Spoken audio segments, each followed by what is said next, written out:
Hello students, पिछली class में हम मोशन अंडर ग्रेविटी के ऊपर कुछ क्वेश्चंस कर रहे थे।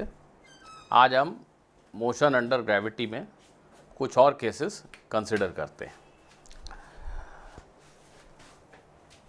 इसको आप एक क्वेश्चन ही समझ सकते हो। Let us take a numerical example rather. Motion under gravity के सभी क्वेश्चंस कॉन्सेप्ट एक ही है, क्वेश्चन पूछने के तरीके अलग अलग हो सकते हैं। Let us say there is a tower of height 20 metre. आप इस टावर पे यहां खड़े हो, आपके हाथ में एक बॉल है और आपने बॉल को अपवर्ड डायरेक्शन में एक वेलोसिटी देकर छोड़ा। लेट अस से the velocity is 10 metre per second. आप एक टावर पे खड़े हो और बॉल को आपने ऊपर की तरफ फेंका 10 मीटर पर सेकेंड की वेलोसिटी से। ये बॉल ऊपर जाएगा, रुकेगा और फिर नीचे उसी लाइन पे लौट के आएगा। मैंने अलग लाइन ड्रॉ कर दी है। ये ग्राउंड तक नीचे गिरेगा।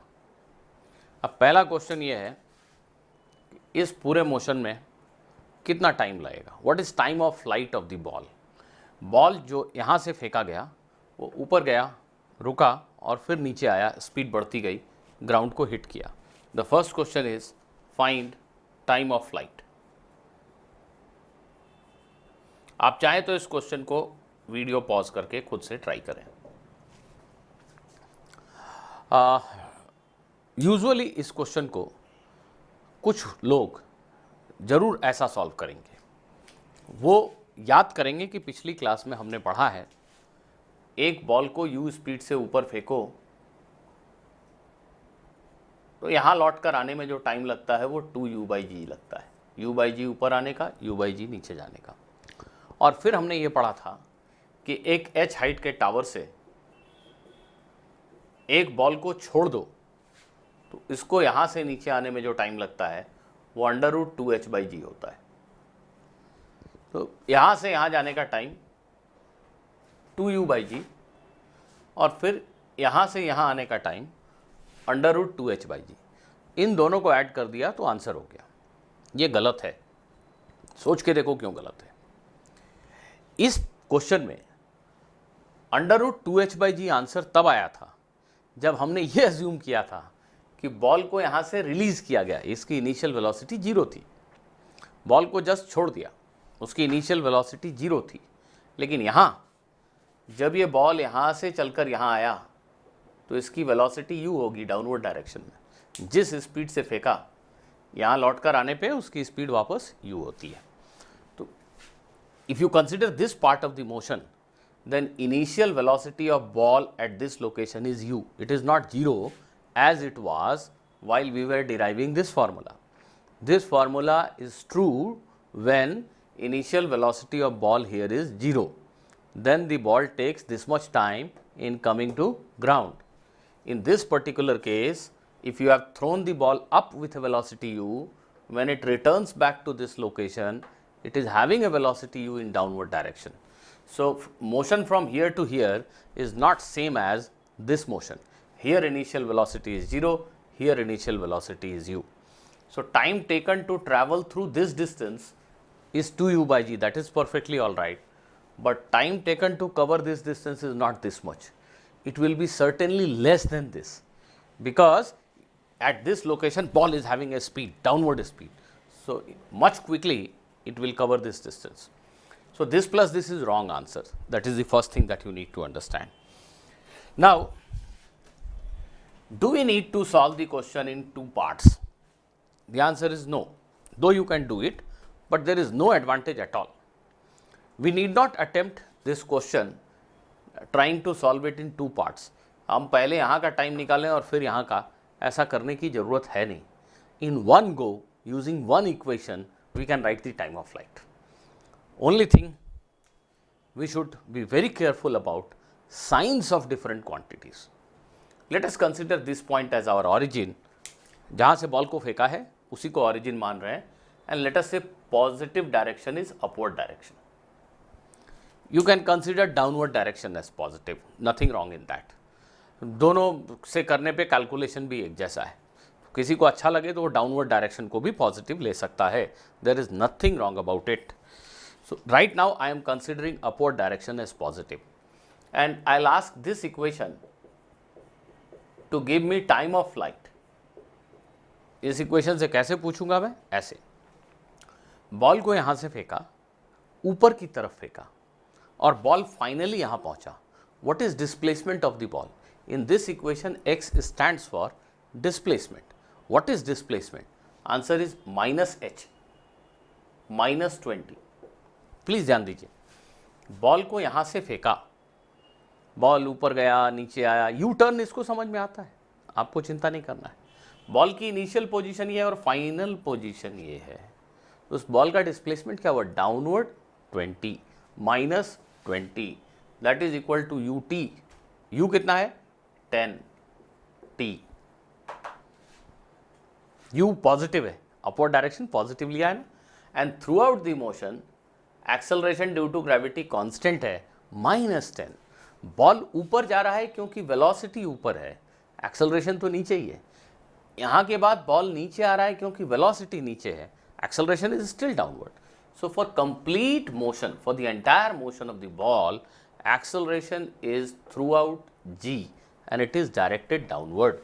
So acceleration due to gravity is 10 meter per second square in downward direction. Downward means negative. So in place of acceleration we have to write -10 and then it is t square. So इस equation से हम directly ये पूछ रहे हैं कि in how much time the displacement will become -20 meter. In how much time the displacement will become -20 meter, and it will give you a direct answer for complete time of flight. जैसे ही आपने इस equation में u की जगह +10 लिखा, आप इस equation को बता रहे हैं कि मैंने देखो बॉल को ऊपर फेंका है लेकिन मुझे डिस्प्लेसमेंट -20 चाहिए. पर आप इस इक्वेशन को ये भी कह रहे हैं कि डिस्प्लेसमेंट तो -20 चाहिए, बॉल फाइनली यहाँ मिलना चाहिए मुझे, जबकि मैंने इसको वेलोसिटी इनिशियली अपवर्ड दी है. तो बिना यू टर्न हुए तो ये पॉसिबल है नहीं. ये इक्वेशन इस यू टर्न को समझता है. इस तरह के इक्वेशन को यूज़ करने के लिए जो हमें एकमात्र कंडीशन देखनी है वो ये कि through out the motion acceleration constant रहा कि नहीं रहा. अगर रहा तो हम डायरेक्टली इसको यूज़ कर सकते हैं. So this is a quadratic equation in t and we can solve it for getting the value of t. हम इसको सॉल्व कर देते हैं. ये बन जाएगा t square and this will be -2t and this will be -4 I guess, that is equal to 0. 10 10 10 cancel कर दिया. So this is t square -2t -4 is equal to 0. So solving this equation,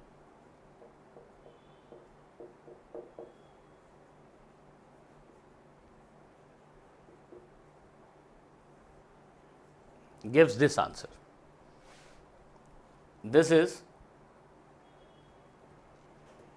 1 ± √5. Calculation check कर लेना. Obviously 1 minus √5 is not a sensible answer. Time cannot be negative. So we will disregard this negative sign and we will say the total time of flight is 1 plus √5 second. So the ball will fall back. The ball will fall back on the ground in a time interval of 1 plus √5 second. Right? Initial velocity is 10 meter per second. Positive. Acceleration is -10 throughout the motion. Displacement is -20. So this gives you a quadratic equation and solving it gives you the answer. If I ask you what is velocity of the ball when it hits the ground, find the speed of the ball when it hits the ground.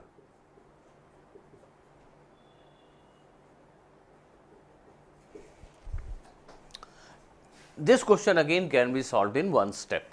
we can directly ask this equation to tell us the answer. This is the initial position and this is the final position. So final velocity is v minus v if you want to put the direction, but square of that it will be v square. Initial velocity is 10 square, and here acceleration will be written as minus 10 and displacement ऐसा लिख दे रहा हूं, देखिएगा, acceleration minus 10, displacement minus 20. Be careful. Acceleration is minus 10 and displacement is minus 20. So if you do the calculation, you will get speed as, this is 400, 500, so 10 root 5 meter per second, right? So this is how you can calculate speed of the ball as it strikes the ground. अब एक question मैं आपको देता हूं, आप खुद से बिल्कुल ट्राई कीजिए. Same question, same setup basically, but this time the man standing on the tower throws the ball in downward direction. ये आदमी बॉल को नीचे की तरफ 10 मीटर पर सेकंड की वेलोसिटी देता है. Everything else remains same. The ball is thrown down like this. Here it was thrown up like this. This time he is throwing it down with a velocity of 10 meter per second. In how much time the ball will hit the ground? Find time of flight. Time of flight.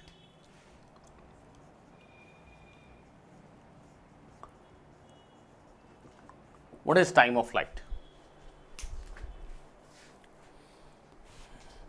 आप में से कुछ लोग पिछले question का answer देखकर इस question का आंसर मेंटली कैलकुलेट करके बता देंगे. इस पूरे मोशन में कितना टाइम लगा? √5 + 1, राइट? ध्यान से देखना, इस मोशन में कितना टाइम लगता है? इसमें 2u/g. u कितना था? 10, 2 सेकेंड. यहां से यहां तक आने में 2 सेकेंड लगा और पूरे यहां से यहां तक जाने में इतना टाइम लगा. तो ऑब्वियसली इस बॉल को यहां से यहां तक आने में कितना टाइम लगा? यहां से यहां तक आने में कितना टाइम लगा? This -2 √5 - 1 second. कैसे समझा रहा हूं? देखिए, इस क्वेश्चन में यहां से ऊपर जाना और वापस यहीं तक आना, इसमें टाइम लगता है 2u/g विच इज 2 सेकेंड. और आपने कैलकुलेट किया कि टोटल टाइम ऑफ फ्लाइट, ये पूरा टाइम √5 + 1 सेकेंड है. इसमें से इस टाइम को अगर मैं सब्ट्रैक्ट कर दूं, 2 सेकेंड को हटा दूं, तो फिर यहां से यहां जाने का टाइम मिल गया. So this -2 second is time of flight from this point two this point, and that is the answer of that question. Why? इस क्वेश्चन में कहा गया कि बॉल को u स्पीड से डाउनवर्ड फेंका. ध्यान से देखो, जब ये बॉल लौटकर यहां आया, इस समय इसके पास वेलोसिटी u डाउनवर्ड है ना, 10 मीटर पर सेकंड डाउनवर्ड है ना. जिस स्पीड से फेंका था यहां पहुंचा तो उतनी ही स्पीड डाउनवर्ड है. तो यहां से यहां का मोशन एग्जैक्टली सेम है, नथिंग डिफरेंट. तो ये जो टाइम ऑफ फ्लाइट इस क्वेश्चन में यहां से यहां के लिए है, वही इसकी भी टाइम ऑफ फ्लाइट होनी चाहिए. अभी चेक कर लेते हैं, पर आंसर हमें पहले से पता है कितना? √5 + 1 - 2, मतलब √5 - 1 सेकेंड. इस क्वेश्चन का आंसर होना चाहिए. देख लेते हैं, एक बार कैलकुलेशन करके देख लेते हैं. और कैलकुलेशन में भी कुछ भी नया नहीं है. Again we will be using the same equation, x = ut + ½ at². This time let us take downward direction as positive, because everything is in downward direction. It is not necessary. You can still take upward direction as positive. Nobody stops you. But let us take downward direction as positive, as everything is in downward direction. Velocity, displacement, acceleration, everything. So why write negative unnecessarily? Let us take everything as positive. इस equation से पूछेंगे कि भाई बताओ, ball का displacement +20 metre होने में कितना टाइम लगा? डाउनवर्ड पॉजिटिव लेंगे, बॉल यहां से यहां आया, उसका डिस्प्लेसमेंट +20 मीटर हुआ. इनिशियल वेलोसिटी बॉल की +10 है downward, t unknown, acceleration due to gravity plus 10 downward. So this becomes a quadratic equation, t square minus 2t plus 4 is equal to 0. ये ऐसा क्वाड्रेटिक इक्वेशन बन गया. इसका हम सॉल्यूशन लिखेंगे. इसका हम देखिए, सिर्फ इस इक्वेशन में टर्म्स के प्लस माइनस साइन में फर्क आया है इस क्वेश्चन और इस क्वेश्चन में, नथिंग एल्स. यहां हमने अपवर्ड डायरेक्शन पॉजिटिव लिया था, u पॉजिटिव था, g निगेटिव था. अगर यहां भी डाउनवर्ड डायरेक्शन को ही पॉजिटिव लिया होता तो g पॉजिटिव होता, u निगेटिव होता. सेम इक्वेशन मिलेगा, सेम आंसर आएगा. आप खुद से करके देखो. यहां सेम इक्वेशन यूज कर रहे हैं हम, u और g का साइन, बस इसी को ठीक से लिखना है. और x का साइन डाउनवर्ड पॉजिटिव लिया तो x भी पॉजिटिव, g भी पॉजिटिव, इस क्वेश्चन में u भी पॉजिटिव. तो x, u और a पॉजिटिव हैं. इस पर्टिकुलर क्वेश्चन में कुछ पॉजिटिव कुछ निगेटिव थे. That is the only difference. बाकी स्टेप्स तो वही इन्वॉल्व हैं. ये इक्वेशन लिखना है, क्वाड्रेटिक इक्वेशन बना, उसका सॉल्यूशन लिखना है. अगर आप सॉल्यूशन लिखेंगे तो पाएंगे कि आंसर √5 - 1 सेकेंड है. करके देखिए खुद से. t is equal to 2 plus minus b square. कुछ गलत लिखा है मैंने यहाँ पे. Something is wrong here I guess. x is 20, u is 10, half a t square. So, t square, this equation is wrong, plus 2t minus 4, very sorry. t square plus 2t minus 4. Yes, this is the correct equation. Please correct it. So, minus b plus minus b square minus 4ac by 2. So, this becomes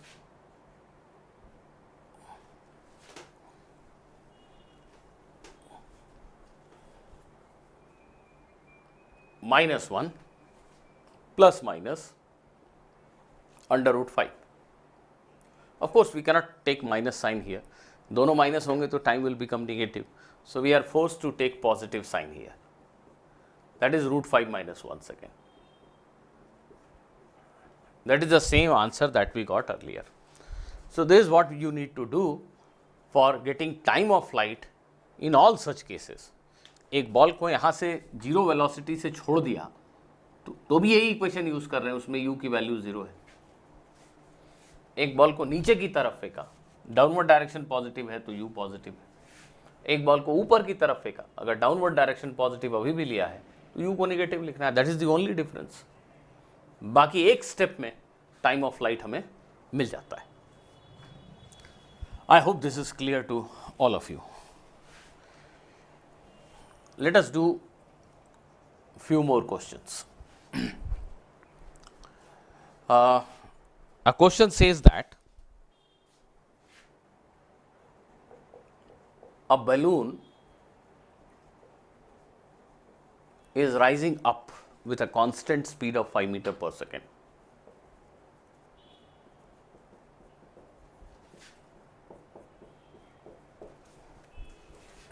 एक balloon है जो सीधा ऊपर जा रही है, एक बहुत बड़ा बैलून जिसमें आप भी बैठ के कहीं जा सकते हो.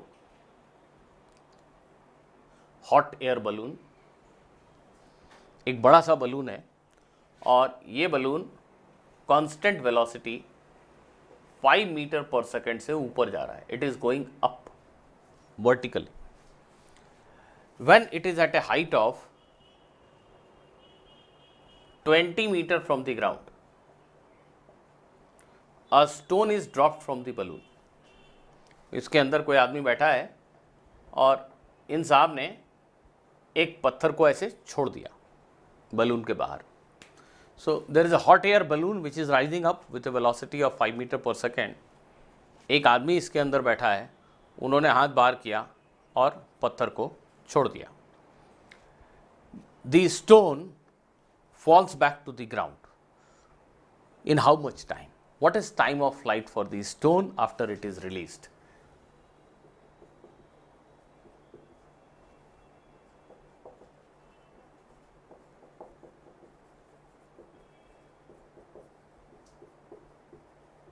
right?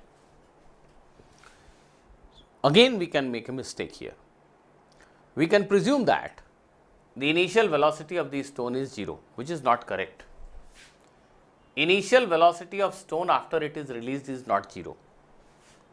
You have studied about law of inertia in your junior classes. Law of inertia, Newton's first law. ये बलून 5 मीटर पर सेकेंड की स्पीड से ऊपर जा रहा है. इसके अंदर जो आदमी बैठा है उसकी भी वेलोसिटी 5 मीटर पर सेकेंड ऊपर है. उसके हाथ में जो स्टोन है उसकी वेलोसिटी भी 5 मीटर पर सेकेंड ऊपर है. स्टोन को छोड़ने से उसकी वेलोसिटी 0 क्यों हो जाएगी?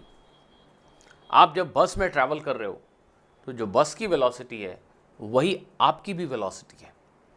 इनर्शिया, यही वजह है जिनको ये चीज़ नहीं पता होती वो चलती हुई बस से जब जंप करते हैं तो उनका ये सब दांत मुंह टूट जाता है. क्यों टूटता है? ये बस ऐसे जा रही है, बस की वेलोसिटी है 10 मीटर पर सेकेंड. मेरी बॉडी में भी वो वेलोसिटी है 10 मीटर पर सेकेंड. मैं जंप करते हुए सोचता हूँ कि ये सामने रोड है, मैं यहाँ पे गिरूँगा. मैं भूल जाता हूँ कि मेरी बॉडी 10 मीटर पर सेकेंड की वेलोसिटी से चल रही है इस समय. तो जंप किया मैंने, थोड़े समय के लिए मैं हवा में हूँ, सड़क पे गिरा. उस थोड़े समय में ही मैं एम कर रहा हूँ वहाँ कि मैं वहाँ गिरूँगा, मैं डायरेक्टली वहाँ गिर रहा हूँ, लेकिन मेरी बॉडी मोशन में है 10 मीटर पर सेकेंड की स्पीड से. तो जितनी देर में मैं ग्राउंड तक पहुँचता हूँ उतनी देर में 10 मीटर पर सेकेंड की स्पीड से चलती हुई मेरी बॉडी वहाँ चली जाती है. उसके पास बस के अंदर होने से जो वेलोसिटी है वो बस के बाहर जंप करते ही गायब नहीं हो जाती. मैं जैसे ही बस के बाहर गया मेरी वेलोसिटी 0 नहीं हो जाएगी, वो 10 मीटर पर सेकेंड रहेगी, जिसकी वजह से I will travel along the bus. मैं बस के साथ साथ आगे जाऊंगा और मैं एम कर रहा था वहाँ गिरूंगा, लेकिन उधर जाके गिरता हूँ. A body at rest wants to remain at rest. A body which is moving will try to maintain its state of motion. So this piece of stone, it is moving when it is held by this particular person. This stone is moving up with a velocity of 5 meter per second. As soon as you release it, its velocity will not become 0. When you release it, still it is having a velocity of 5 meter per second upward. When you are traveling in a car, you release a ball, you drop a ball from the window. The moment you release the ball, its velocity does not become 0. It has a velocity in forward direction. That is the velocity of the car. तो stone यहाँ नहीं गिरेगा, वो उधर जाके कहीं गिरेगा. So similarly, this stone piece is also having a velocity. What is that velocity? Answer is 5 meter per second. ये 5 मीटर पर सेकेंड की वेलोसिटी से ही ऊपर जाएगा जैसे ही आपने इसको छोड़ा. फर्क क्या है? बलून पे ग्रेविटी के अलावा दूसरे फोर्सेस एक्ट कर रहे थे, मेनली हवा का बॉयंसी फोर्स, जिसकी वजह से इस पे नेट फोर्स 0 था, इसमें कोई एक्सेलरेशन नहीं था, ये कांस्टेंट वेलोसिटी से ऊपर जा रहा था. इस बलून पे एक सिंगल फोर्स ग्रेविटी नहीं एक्ट कर रहा था, डिस्प्लेस्ड एयर की वजह से एक बॉयंसी का फोर्स भी एक्ट कर रहा था. इस बैलून पे टोटल फोर्स 0 था, इसीलिए ये कांस्टेंट वेलोसिटी से जा रहा था, इसमें कोई एक्सेलरेशन नहीं था. आप सभी जानते हैं कि acceleration is produced by some unbalanced force. जैसे ही बलून के बाहर आपने पत्थर को रखा, अब इस पत्थर के ऊपर एक ही फोर्स है, ग्रेविटी. पत्थर बहुत छोटे साइज का है, उस पर एक ही फोर्स है, ग्रेविटी. बॉयंसी नेग्लिजिबल है, एयर रेजिस्टेंस नेग्लिजिबल है. इस पत्थर के ऊपर सिर्फ एक ही फोर्स है, ग्रेविटी, जिसकी वजह से इस पत्थर का एक्सेलरेशन जी डाउनवर्ड हो गया. देखो, बैलून अगर आप बॉयंसी नहीं समझते तो ऐसा समझो कि उसमें एक इंजन लगा है, जिसकी वजह से वो कांस्टेंट वेलोसिटी से ऊपर जा रहा था. पत्थर को बाहर छोड़ दिया तो अब इसमें कोई इंजन नहीं लगा है. It is a free particle moving under gravity, so its acceleration will become g downward. तो ये क्वेश्चन कैसा हुआ? जो अभी हम पढ़ रहे थे वही हुआ. ये क्वेश्चन ऐसा हुआ कि 20 मीटर की हाइट पे एक पत्थर को अपवर्ड वेलोसिटी दी गई 5 मीटर पर सेकेंड. तो ये स्टोन पीस ऐसा कुछ ऊपर जाएगा, यू टर्न लेगा और ऐसे ग्राउंड को आके तब से हिट करेगा. ऐसा होगा ना? एक बलून से आपने पत्थर को बाहर छोड़ा, पत्थर के पास एक अपवर्ड वेलोसिटी है, वो उसके पास रहेगी. तो क्वेश्चन ऐसा हुआ कि 20 मीटर की हाइट से एक पत्थर को 5 की स्पीड से ऊपर फेंका, बताओ कितने टाइम में वो ग्राउंड को हिट करेगा. तो क्वेश्चन का सोल्यूशन बिल्कुल वैसा ही होगा. मैंने 10 मीटर पर सेकंड लिखा था, अभी 5 लिख दिया है, 10 की जगह 5। एक बार फिर से कर देता हूँ। हम इस पॉइंट को फिर से ऑरिजिन मानेंगे। लेट अस से अपवर्ड डायरेक्शन इज पॉजिटिव, इस बार डाउनवर्ड पॉजिटिव ले लेते हैं, चलो कोई फर्क नहीं पड़ता। लेट अस से डाउनवर्ड डायरेक्शन इज पॉजिटिव, ये ऑरिजिन है, डाउनवर्ड डायरेक्शन इज पॉजिटिव। इस इक्वेशन से पूछते हैं कि भाई इक्वेशन ये बताओ कि कितनी देर में पत्थर का डिस्प्लेसमेंट +20 मीटर होगा। +20 क्यों? यहाँ से स्टोन चला, भले ही थोड़ी देर ऊपर गया, फाइनली यहाँ आया। ये ऑरिजिन पॉजिटिव एक्स डायरेक्शन में 20 मीटर, हमने डाउनवर्ड को पॉजिटिव ले लिया इस बार, कोई फर्क नहीं पड़ता, आप अपवर्ड भी पॉजिटिव ले सकते हो।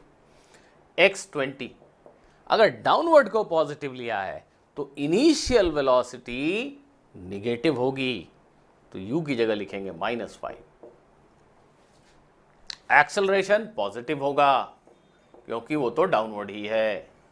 तो फिर से ये क्वाड्रेटिक इक्वेशन है, you can solve it for t, you will get your time of flight. चलिए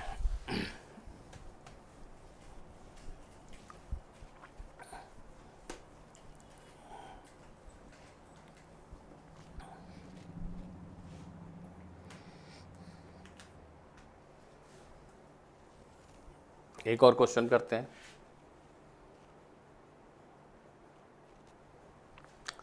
suppose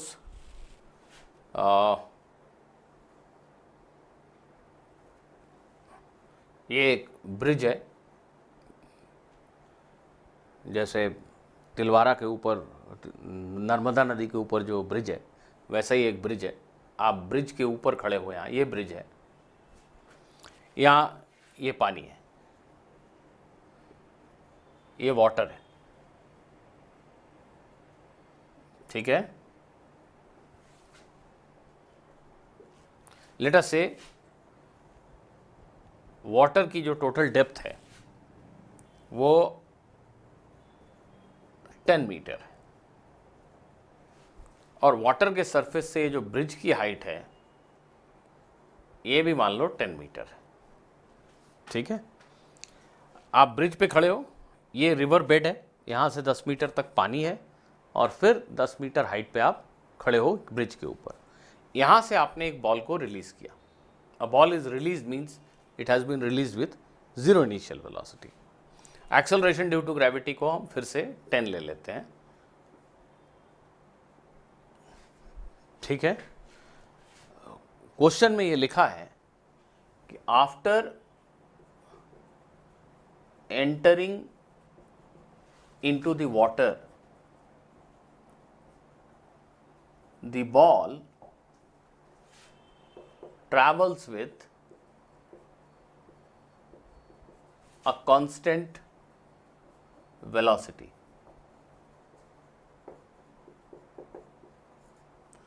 till it hits the river bed.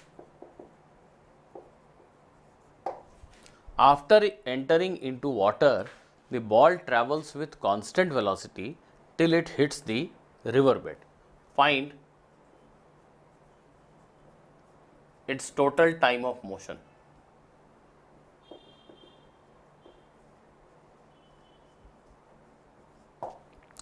Ball total कितने टाइम तक ट्रैवल करेगा? वीडियो पॉज करके सभी लोग क्वेश्चन जरूर ट्राई करें। क्वेश्चन में ये कहा गया कि इस बॉल को यहाँ से छोड़ा गया, वाटर सरफेस को हिट करने के बाद पानी के अंदर पहुँचते ही it starts moving with constant velocity and then it hits the river bed. What will be total travel time from here to here? सब लोग ट्राई करें। बॉल जब पानी के अंदर आ गया तो उस पर सिर्फ ग्रेविटी एक्ट नहीं कर रहा है, पानी का भी रेजिस्टेंस, बॉयंसी, बहुत सारे दूसरे फोर्स एक्ट कर रहे हैं, जिसकी वजह से बॉल पर टोटल फोर्स 0 हो गया और उसका एक्सेलरेशन 0 हो गया। तो क्वेश्चन को चैलेंज नहीं करना, कभी ये नहीं सोचना कि ऐसा क्यों हुआ। काइनेमैटिक्स की पढ़ाई में हम कभी भी कॉज ऑफ मोशन नहीं सोचते, हम कभी ये नहीं सोचते कि ये कांस्टेंट वेलोसिटी से क्यों चल रहा है। जब हम ऐसा सोचना शुरू करेंगे उस पढ़ाई को हम डायनामिक्स कहते हैं। अभी तो हम एक्सेप्ट कर लेंगे, अच्छा बॉल कांस्टेंट वेलोसिटी से चल रहा है, ठीक है, मान लिया भाई कि ये बॉल यहाँ कांस्टेंट वेलोसिटी से चल रहा है। यहाँ पे बॉल एक फ्रीली फॉलिंग ऑब्जेक्ट है, it is moving under gravity, ये फर्स्ट 10 मीटर का डिस्टेंस ट्रैवल करने में इसको कितना टाइम लगा हम आसानी से कैलकुलेट कर सकते हैं, ठीक है। सो लेट अस से this travel time in air is t1, travel time in air is t1. How can we calculate that? We already know a small formula for this, under root 2h by g. एक ball को अगर release किया है h height से, यहाँ से नीचे आने में उसको टाइम लगता है under root 2h by g. एक बॉल को छोड़ा h नीचे जाने में इतना टाइम लगता है 2, h is 10, g is 10, so it is root 2 second, रफली 1.4 सेकेंड ऐसा मान लेते हैं, रूट 2 ऑलमोस्ट 1.4 सेकेंड। तो 1.4 सेकेंड में बॉल यहां पहुंच गया। Now we need to find with what speed the ball is travelling when it hits the water surface. इस समय बॉल की स्पीड कितनी है, जब वो पानी से टकराया ठीक उस समय उसकी स्पीड कितनी है। तो हम लिखेंगे speed with eight which, rather speed of the ball when it hits the water surface.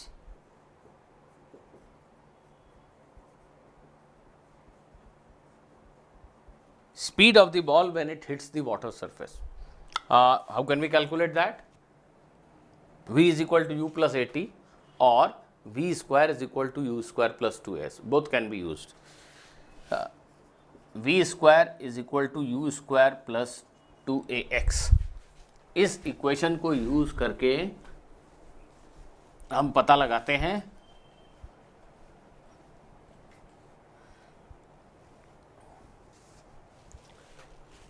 इस बॉल को,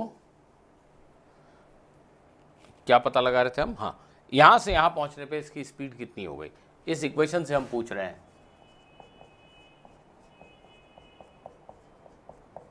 देखो समझते हो तुम, इस मोशन को कंसिडर किया, initial velocity 0, so v square is equal to u square plus 2ax, 2a की जगह 10 और डिस्प्लेसमेंट की जगह 10।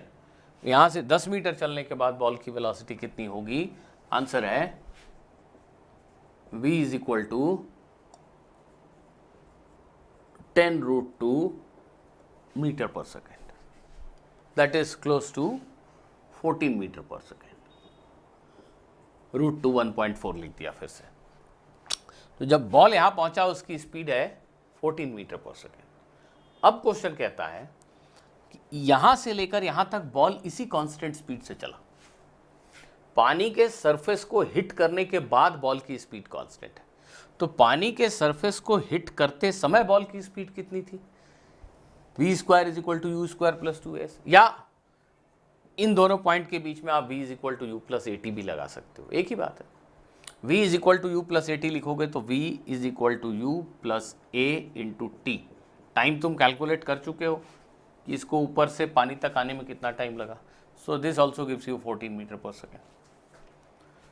यहां से यहां पहुंचने पे बॉल की स्पीड 14 मीटर पर सेकेंड है। According to the question, after this instant the ball keeps on moving with constant velocity of 14 meter per second. So, time of travel inside water, पानी के अंदर ट्रैवल करने का टाइम है, बहुत simple, constant velocity motion है इसलिए एक ही इक्वेशन होता है, x is equal to v t. v की स्पीड से x डिस्टेंस जाना है, टाइम कितना लगेगा, x बाई वी। 10 मीटर जाना है with a speed of 14 metre per second, time कितना लगेगा, कांस्टेंट स्पीड से जाना है, 10 metre by 14 metre per second, so this is 5/7, this is close to 0.7 second.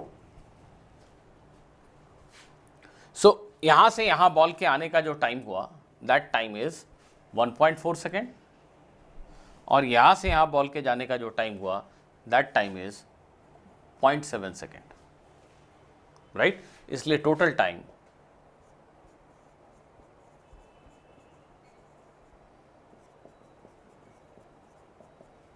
will be 1.4 plus 0.7 that is 2.1 second. Total कितने time में ball यहाँ से यहाँ पहुँच जाएगा? आंसर है, द आंसर इज 2.1 सेकेंड। यहाँ से यहाँ आने का time 1.4 second, thereafter it moves with a constant speed of 14 metre per second.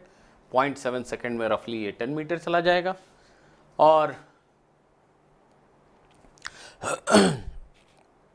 Total time 1.4 plus 0.7 2.1 second.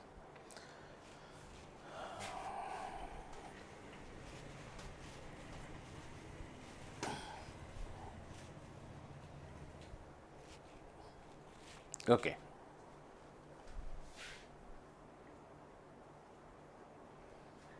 Here is another question.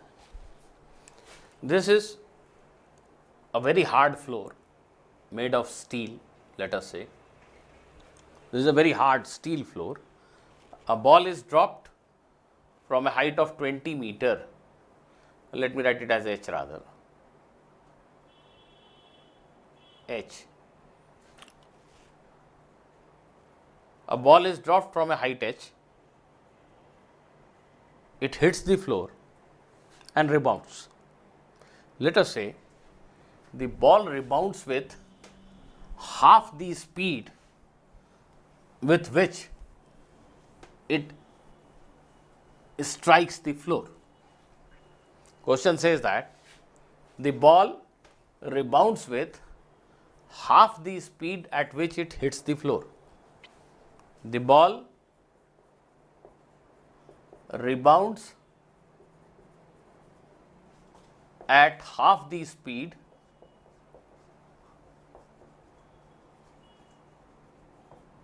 with which it hits the floor.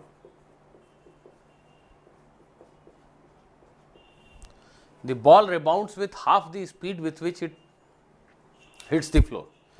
ये ball यहाँ अगर v speed से टकराया तो v/2 speed से rebound किया, कुछ कम height तक जाएगा, फिर से फ्लोर पे गिरेगा और दोबारा जब वो हिट करेगा तो फिर से उसकी स्पीड हाफ हो जाएगी।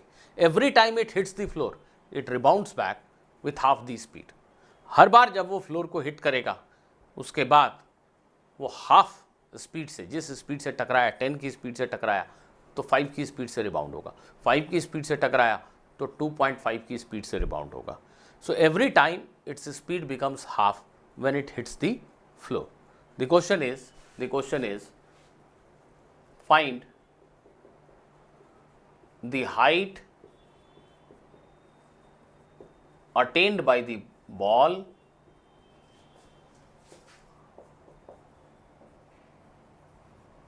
after nth rebound। फ्लोर से nth टाइम टकराने के बाद, n is a number, third, fourth, fifth, sixth, any number. So floor से nth टाइम टकराने के बाद ये बॉल किस हाइट तक जाएगा, ये क्वेश्चन है। फ्लोर से n टाइम्स टकराने के बाद ये बॉल किस हाइट तक पहुंचेगा, ये क्वेश्चन है। जरूर आप वीडियो पॉज करके ट्राई करें। फर्स्ट टाइम ये बॉल जब ग्राउंड को हिट करता है, इसकी वेलोसिटी को मैं लिख रहा हूं u। Just before hitting the ground, the velocity of the ball is u and this u will be equal to √2gh। ऐसा हमने याद किया था, आपको याद करने को कहा था। एक बॉल को अगर h हाइट से छोड़ा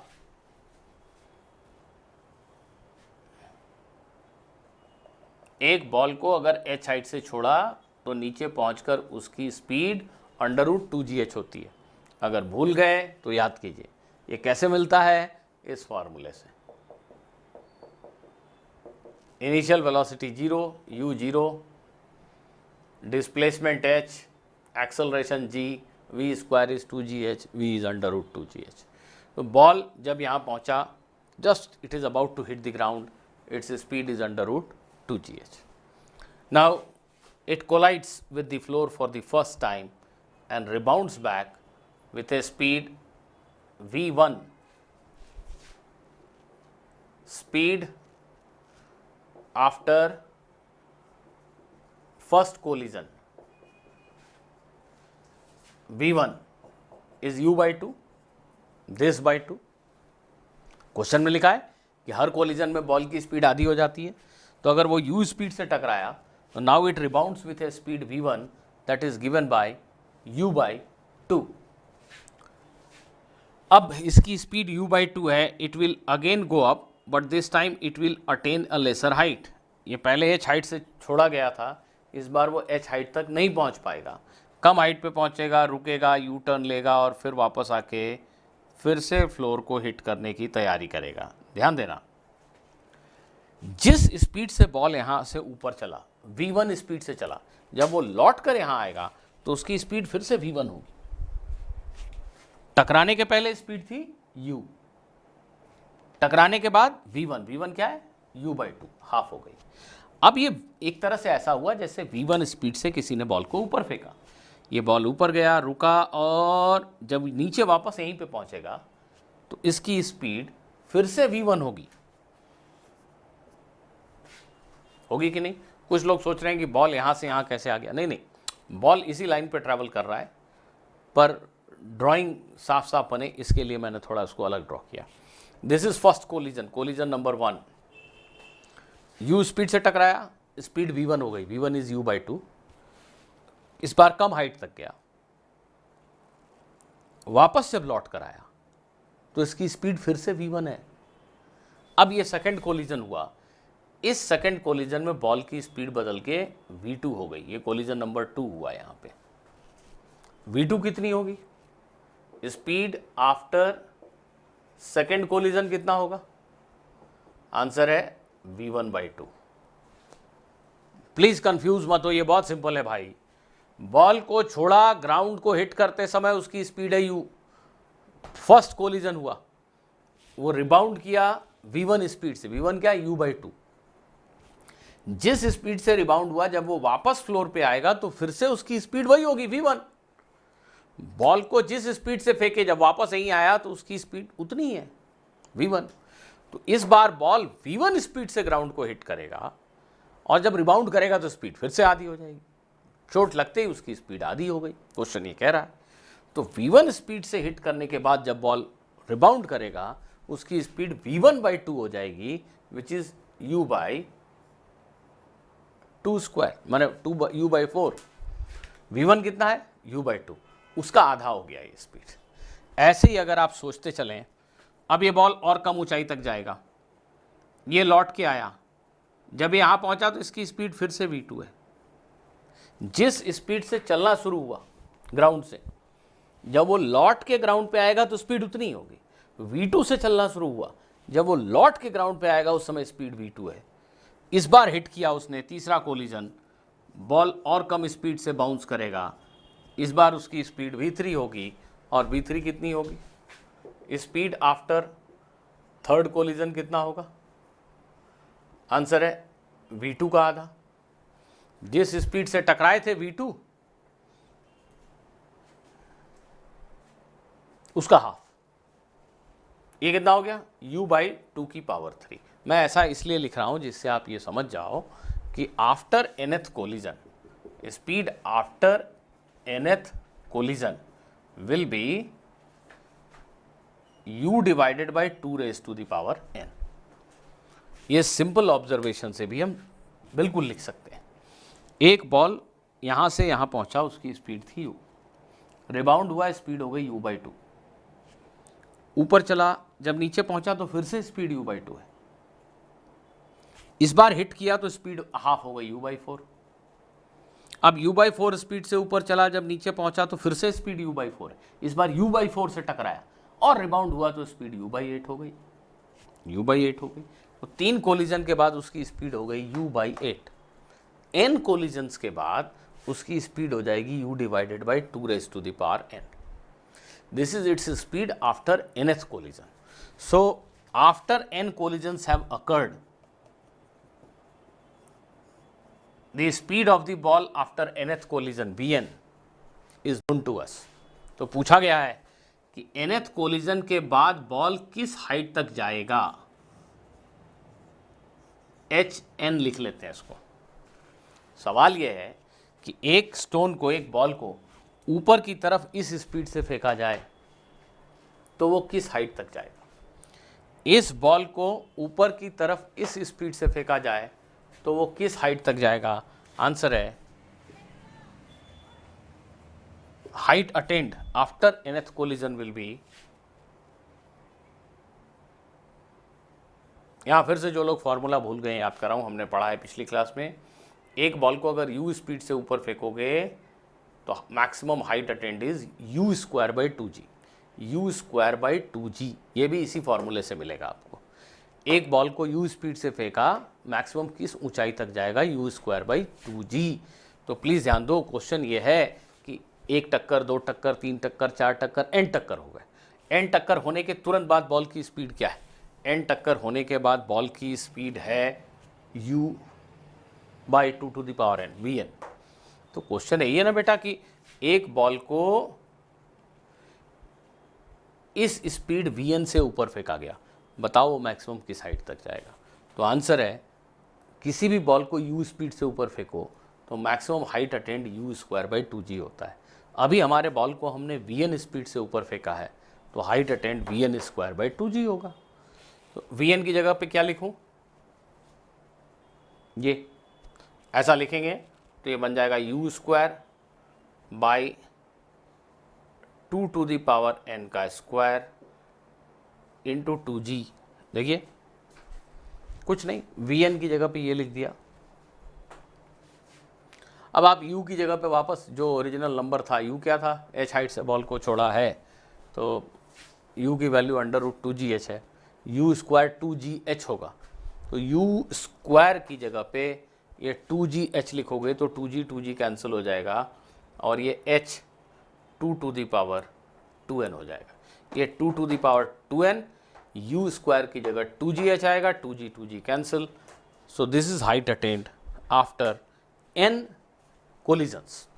बॉल फ्लोर से n टाइम्स कोलाइड कर चुका है, अब वो किस हाइट तक जाएगा। तो हमें ये पता करना है कि n टाइम्स कोलिजन होने के बाद बॉल की स्पीड क्या होगी। एक बॉल को इस स्पीड से ऊपर फेंका तो किस हाइट तक जाएगा, u square by 2g। n collisions के बाद बॉल की स्पीड ये है u square by 2g, u की जगह पे लिखा 2gh, u स्क्वायर की जगह, तो ये 2g कैंसिल हो गया and we get h divided by 2 to the power 2n। इसका मतलब ये हुआ कि आफ्टर 1 कोलिजन, अगर एक कोलिजन के बाद पूछा जाए बॉल किस हाइट तक जाएगा तो n की वैल्यू 1 रखिए, you will get h by 4। तो एक टक्कर होने के बाद बॉल अगर h हाइट से छोड़ा था आपने, 40 मीटर की हाइट से छोड़ा था, तो पहले कोलिजन के बाद वो सिर्फ 10 मीटर की ऊंचाई तक जाएगा, 40 by 4, h by 2 raise to the power 2n, n की जगह 1 लिखेंगे, h बाई 4। ऐसे ही 3 कोलिजन के बाद h divided by 2 raise to the power 6, ball इतनी ही हाइट तक जाएगा।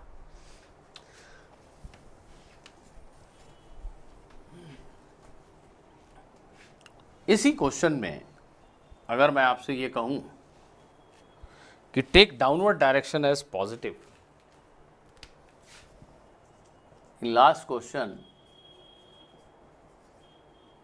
Take downward direction as positive and draw the velocity time graph for the ball। Downward direction को पॉजिटिव ले लें और बॉल का वेलोसिटी टाइम ग्राफ बनाएं।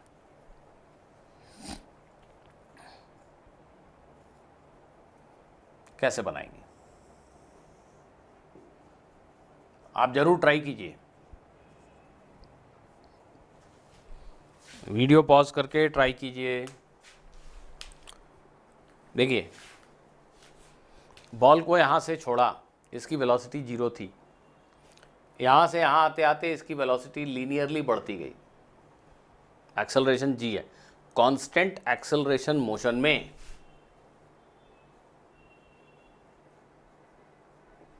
वेलोसिटी टाइम का लीनियर फंक्शन होता है, वीटी ग्राफ स्ट्रेट लाइन होता है। ये क्वेश्चन तो और भी सिंपल है, इनिशियल वेलोसिटी बॉल की 0 है।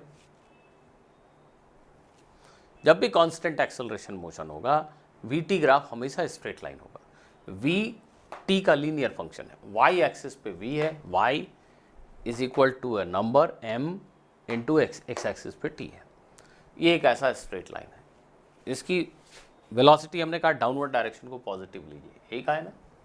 वेलोसिटी 0 1 2 3 4 5 6 7 8 9 10 बढ़ती जा रही है, नीचे आने से वेलोसिटी पॉजिटिव डायरेक्शन में बढ़ती चली गई। अब according to the question hit लगा, ये फ्लोर से बॉल टकराई और मान लो 1 मिनट के लिए अभी वेलोसिटी की वैल्यू 10 है, जस्ट एक एग्जांपल के तौर पे 0 से 10 हो गई। अब बॉल फ्लोर से टकराई तो टकराते ही उसकी स्पीड हाफ हो गई 5 और डायरेक्शन ऑफ मोशन चेंज हो गया upward. Direction of motion upward मतलब निगेटिव, हमने कहा है डाउनवर्ड डायरेक्शन को पॉजिटिव लो। जैसे ही बॉल फ्लोर से टकराया उसकी वेलोसिटी एब्रप्टली चेंज हो गई। ये जो भी थी एक बातचीत में आसानी के लिए 10 मीटर पर सेकंड मान लो, तो वेलोसिटी -5 हो गई। बॉल की वेलोसिटी 0 1 2 3 4 5 6 7 8 9 10, ये बॉल की वेलोसिटी बढ़ती जा रही है 10। ये कोलिजन हुआ फट, और कोलिजन होते ही बॉल की वेलोसिटी का डायरेक्शन अप मतलब वेलोसिटी निगेटिव, और वैल्यू 10/2 5, तो वेलोसिटी -5 हो गई और ये बॉल ऊपर जा रहा है, उसकी वेलोसिटी -5 -4, माने बेसिकली उसकी स्पीड घटती जा रही है because of acceleration due to gravity.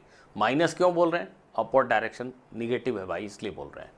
तो बॉल की वेलोसिटी ठीक है, माइनस साइन को मारो गोली, 5 मीटर पर सेकंड से 4 3 2 1 0। अपवर्ड वेलोसिटी को निगेटिव बोल रहे हैं, इसलिए हम यहां पे ग्राफ ऐसा बनाएंगे।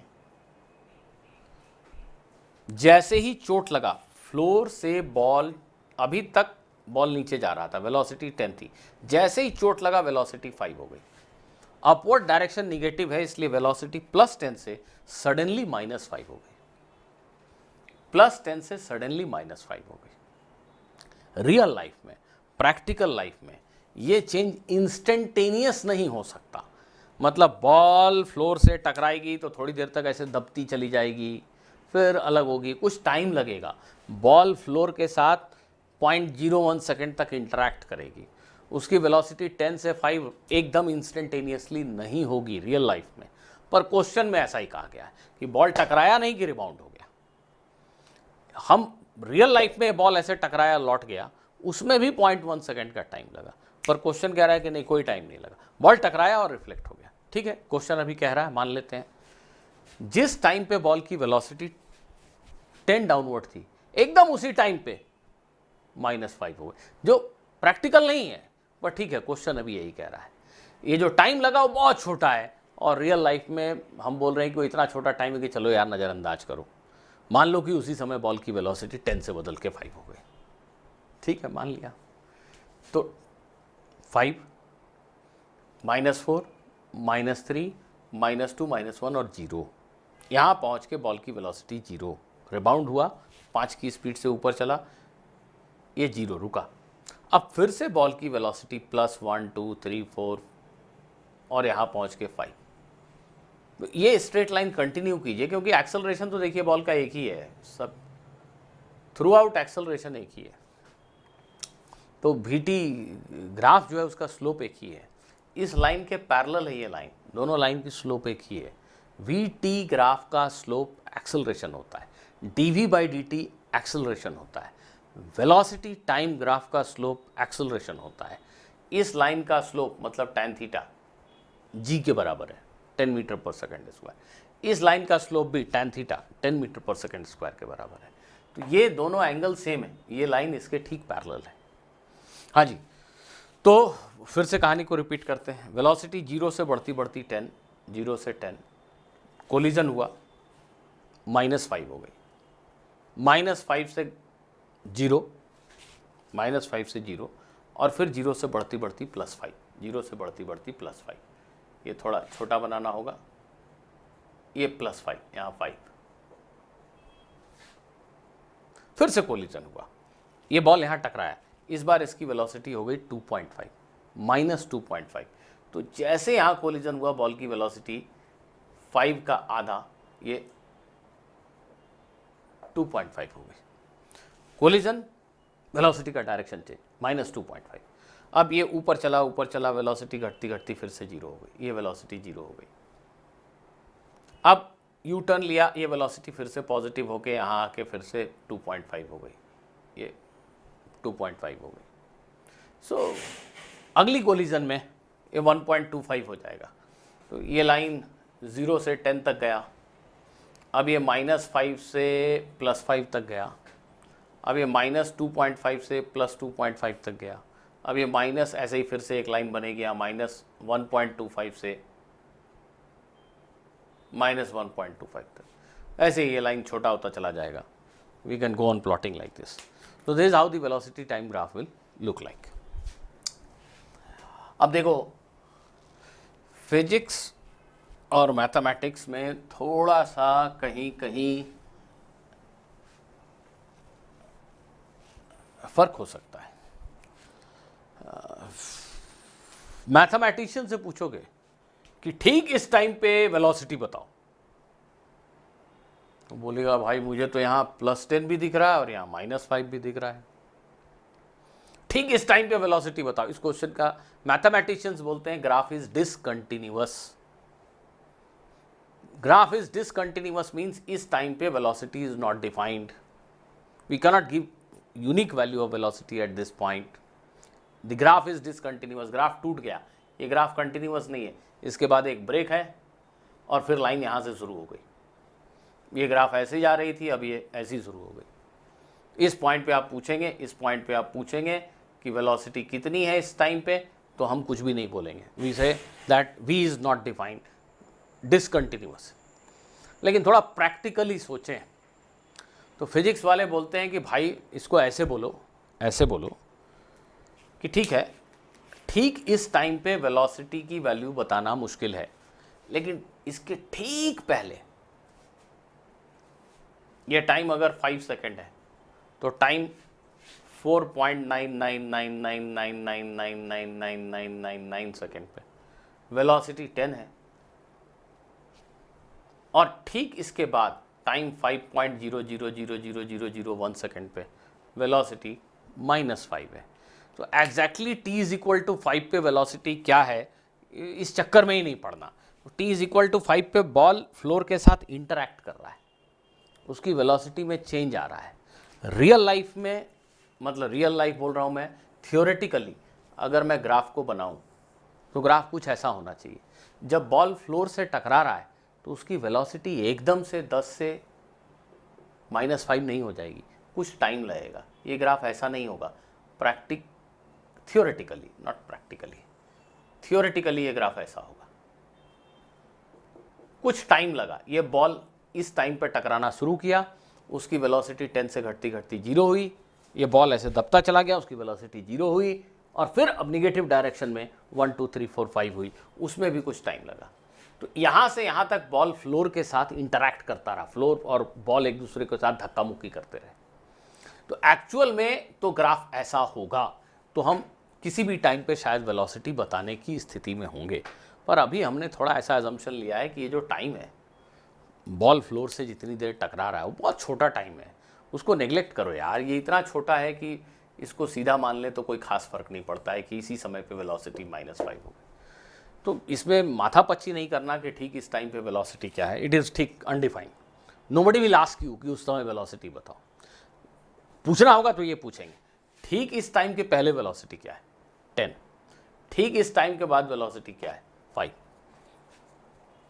ठीक, ये ऐसी बात हो गई, कुछ लोगों को डाइजेस्ट नहीं हो रही है। ये इंडिया पाकिस्तान की बाउंड्री है, मान लो इस लाइन पे खड़े हैं तो कहाँ है, इंडिया में कि पाकिस्तान में? इस बात का कोई आंसर नहीं है, क्योंकि थियोरेटिकली लाइन की कोई विड्थ नहीं होती। ये लाइन नहीं है तो रेक्टेंगल है, इसकी विड्थ है 0.2 millimetre. Line is defined to be something which has got no thickness. तो आप लाइन पे खड़े कैसे हो सकते हो?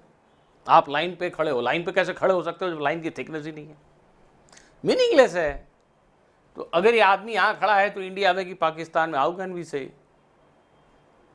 इसके ठीक इधर है या ठीक इधर है? प्रैक्टिकली तो यही होगा, क्योंकि लाइन की कोई विड्थ नहीं है।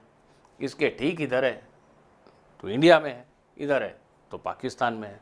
ऐसे ही बोल के काम चलाएंगे कि भाई ठीक इधर है तो वेलोसिटी 10 है, ठीक इधर है तो वेलोसिटी -5 है। ऐसा ही एक डाउट शायद आपने आप में से किसी ने रेस किया है, मुझे मिला था। ऐसा कोई ग्राफ हम लोग पिछली क्लास में कंसिडर कर रहे थे, ये XT ग्राफ था। बहुत अच्छा डाउट है आपका। हम वेलोसिटी लिख रहे थे, आप में से किसी स्टूडेंट ने पूछा है कि यहाँ पे वेलोसिटी कितनी, ठीक इस टाइम पे वेलोसिटी कितनी? कोई वेलोसिटी नहीं। We cannot define what is velocity at this point. We will just say इस टाइम के ठीक पहले वेलोसिटी इतनी है, जैसे ये नंबर है 10, तो ये टाइम मान लो है 6 सेकेंड, तो 6 सेकेंड के ठीक पहले वेलोसिटी 10 है, और 6 सेकेंड के तुरंत बाद, 6 सेकेंड के तुरंत बाद, ध्यान से देखना, 6 सेकेंड के तुरंत बाद वेलोसिटी कितनी है? इससे रत्ती भर कम। हाँ, एक्स की वैल्यू रत्ती भर कम है, not velocity. I am extremely sorry. XT graph है, तो किसी ने पूछा है कि वेलोसिटी, हाँ वेलोसिटी पूछा है, ठीक ठीक। तो यहाँ पे लाइन, इसकी जो स्लोप है ये 0 है, इस लाइन की स्लोप 0 है। इस लाइन की स्लोप 0 है, मतलब मैं कह रहा हूं कि यहां से यहां तक वेलोसिटी 0 है। टाइम 6 सेकेंड के पहले मैंने कुछ ऐसा लिखा था, हाँ मुझे याद आ गया कि 2 से 6 सेकेंड के बीच में वेलोसिटी 0 है। मैंने ऐसा साइन नहीं लिखा, क्यों? क्योंकि ठीक t = 6 सेकेंड पे वेलोसिटी क्या है नहीं पता। 6 सेकेंड के ठीक पहले इस लाइन की स्लोप 0 है, और 6 सेकेंड के ठीक बाद इस लाइन की स्लोप कुछ और है, वो इस लाइन की स्लोप है। वेलोसिटी की कोई वैल्यू है -2 या -5 मीटर पर सेकेंड। 6 सेकेंड के तुरंत बाद वेलोसिटी -5 मीटर पर सेकेंड है। 6 सेकेंड के ठीक पहले वेलोसिटी 0 है। एग्जैक्टली 6 सेकेंड पे क्या है मुझे नहीं पता। Imagine A situation like this, ये बॉल यहाँ रेस्ट में रखा है, मैंने स्टॉप वॉच ऑन कर दिया और आपको कहा इसको हिट करो।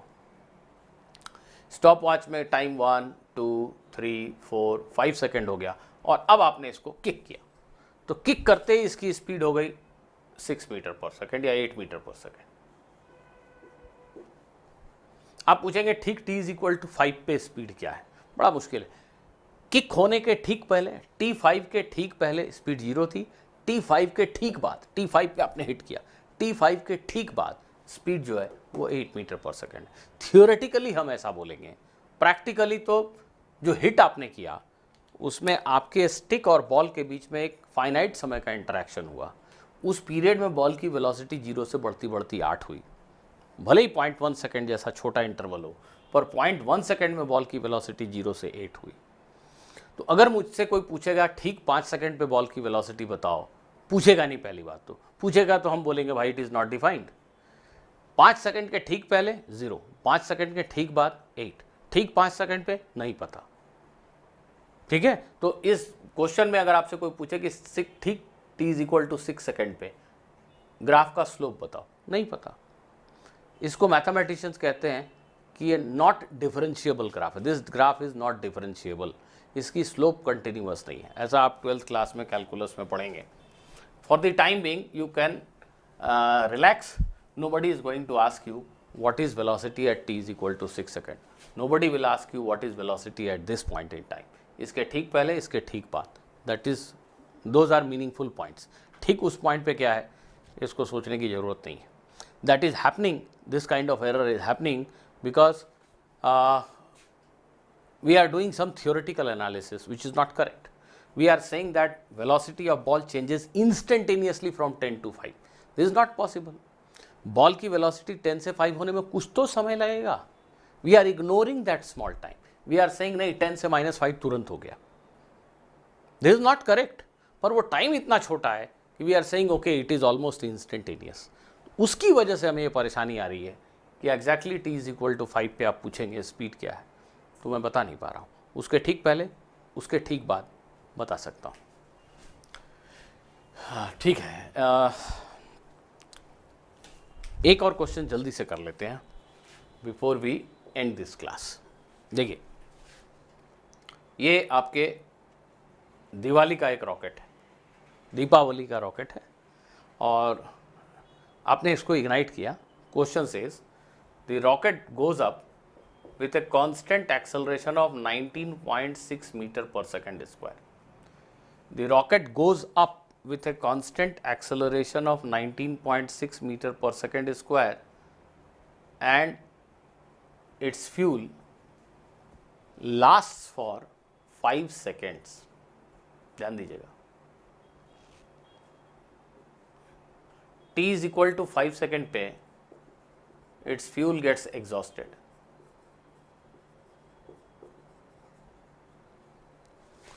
एक रॉकेट को इग्नाइट किया। क्वेश्चन कह रहा है, क्वेश्चन को ठीक से सुनिए। Question says rocket is ignited, it moves up with a constant acceleration of 19.6 metre per second square. The rocket moves up with a constant acceleration of 19.6 metre per second square. Its fuel gets exhausted after 5 seconds. 5 second के बाद इसका fuel exhaust हो गया, इसका engine काम करना बंद हो गया। ठीक है, question asked what is maximum height attained by the rocket. Find maximum height attend.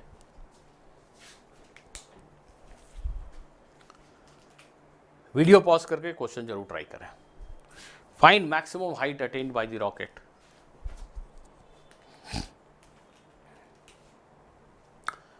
आप में से बहुत से लोगों ने आंसर कैलकुलेट किया होगा, और few of you might have done it correctly also. The most important thing to realize is that rocket will not stop here. ये सुनने के बाद फिर से ट्राई करना चाहते हो, वीडियो पॉज करके फिर से ट्राई करो। Rocket will not stop here, why it will stop. आप बाइक पे जा रहे हो अच्छे 100 के स्पीड में, पेट्रोल खत्म हो गया, तो जहाँ पेट्रोल खत्म हुआ वहीं गाड़ी रुक जाती है क्या? नहीं, वो अभी भी लुढ़कती हुई जाती है ना भाई आगे, फिर कुछ दूर आगे जाके रुकेगी। जहाँ इंजन बंद हुआ वहीं थोड़ी रुक जाएगी। तो इस रॉकेट का इंजन यहाँ बंद हुआ, लेकिन इस समय इसके पास बहुत स्पीड है। अभी से लेके अभी तक वो एक्सेलरेट हो रहा था। एक्सेलरेट होना माने उसकी स्पीड बढ़ रही थी। अभी से अभी तक उसकी स्पीड बढ़ ही रही थी, तो इस समय उसकी स्पीड 0 तो नहीं हो सकती, बहुत स्पीड है उसमें। इंजन बंद हो गया, आपकी बाइक की स्पीड 100 है, इंजन बंद हो गया, बाइक वहीं थोड़ी रुकेगी, अभी लुढ़कती हुई जाएगी, तो ये रॉकेट भी आगे चलेगा ना। चलिए, सबसे पहले हम कैलकुलेट करते हैं कि 5 सेकेंड में कितने हाइट तक जाएगा। फर्स्ट स्टेप ये है, we will calculate what is height attained in 5 second. इसको मैंने h1 लिखा है। Answer will be obtained by this equation, u0, acceleration 19.6, 5 second. कुछ लोगों ने यहां भी गलती की, कुछ लोगों ने एक्सेलरेशन को 9.8 लिखा। उन्होंने सोचा 19.6 दिया है, उसमें से acceleration due to gravity minus कर दो। अरे, काइनेमैटिक्स में आपको कॉज ऑफ मोशन नहीं सोचना। क्वेश्चन में लिखा है rocket is going up with an acceleration of 19.6। Why are you challenging it? Rocket का इंजन ऑपरेट हो रहा है, उससे एक थ्रस्ट फोर्स लग रहा है, ग्रेविटी एक्ट कर रही है, सबके रहते हुए रॉकेट का एक्सेलरेशन 19.6 है। This is an absolute statement that acceleration of rocket is 19.6। उसमें 9.8 सब्ट्रैक्ट नहीं करना भाई। Acceleration of rocket is 19.6, full stop. So acceleration of rocket is 19.6 upward, time 5 second, how much height it will attain in 5 second? Answer is this is 9.8 into 25. I guess this is 245 meter. Please check. Next, जिस समय rocket यहां पहुंचा उस समय उसकी speed कितनी है, इसको V0 लिख लेते हैं। हाँ, यहां से यहां तक की जर्नी में रॉकेट की स्पीड कितनी हो गई? आंसर है V is equal to U plus AT। U0 acceleration 19.6 for 5 seconds. So V0 is 98 meter per second. 98 metre per second, imagine करके देखो, 10 metre per second is 36 kilometre per hour. It is almost 10 times of that. करीब करीब 350 kilometre per hour की speed है rocket की। 350 kilometre per hour की speed है। 5 second में टेरिबल एक्सेलरेशन था, बहुत एक्सेलरेशन था। उसकी स्पीड 350 किलोमीटर पर आवर है। रुक कैसे जाएगा? फ्यूल खत्म हो गया, इंजन बंद हो गया, तो रुक कैसे जाएगा? It will still continue going up, but from this point onward its acceleration will be g downward. g को 9.8 लिख लेते हैं इस बार।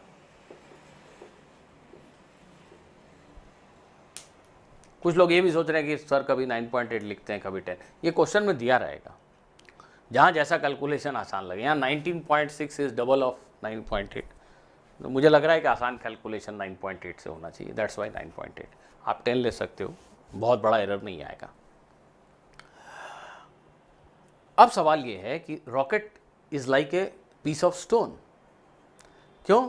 क्योंकि फ्यूल नहीं है, कोई इंजन नहीं है। ये तो ऐसा है जैसे एक पत्थर को V0 स्पीड से ऊपर फेंका, 98 मीटर पर सेकेंड की स्पीड से, motion under gravity, what height it will attain. एक बॉल को U स्पीड से फेंका, वो कितनी हाइट तक जाता है? U²/2g। तो यहां से लेके यहां तक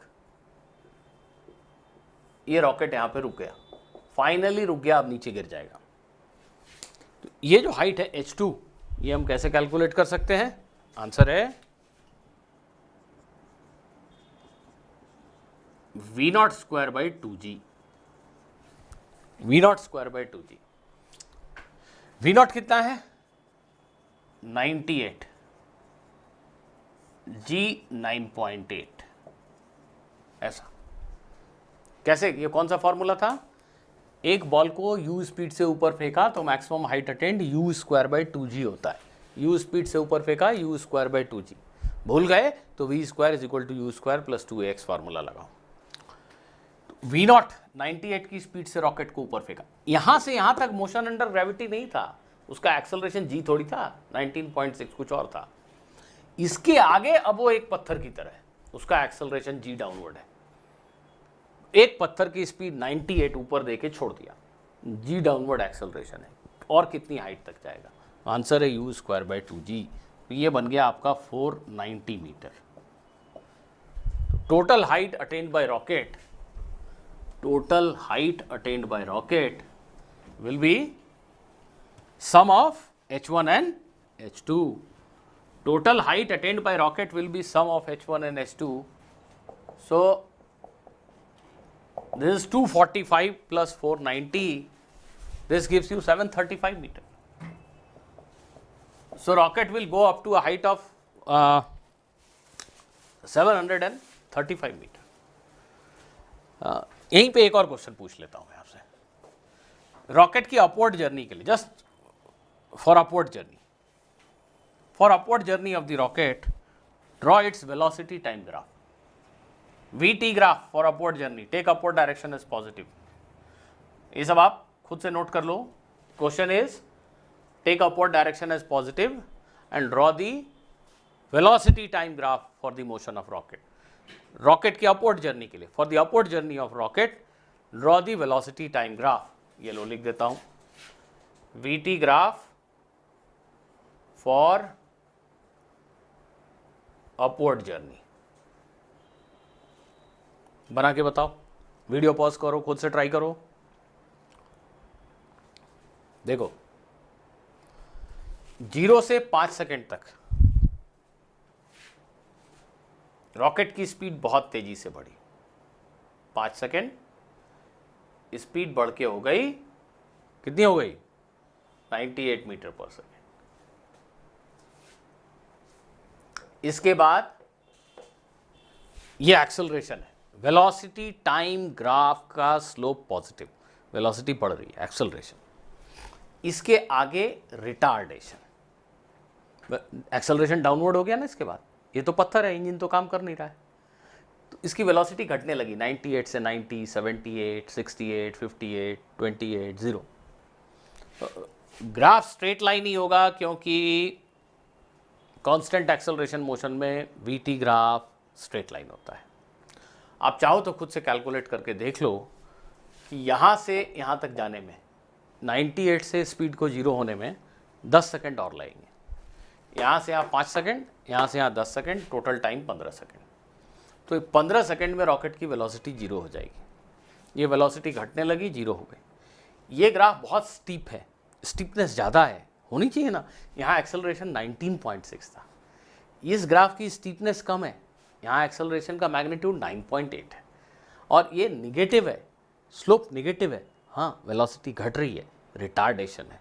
वीटी ग्राफ का स्लोप एक्सेलरेशन है, इस ग्राफ को देख के ही मैं बता दूंगा कि अच्छा स्लोप निगेटिव है, मतलब रिटार्डेशन है, एक्सेलरेशन इज निगेटिव।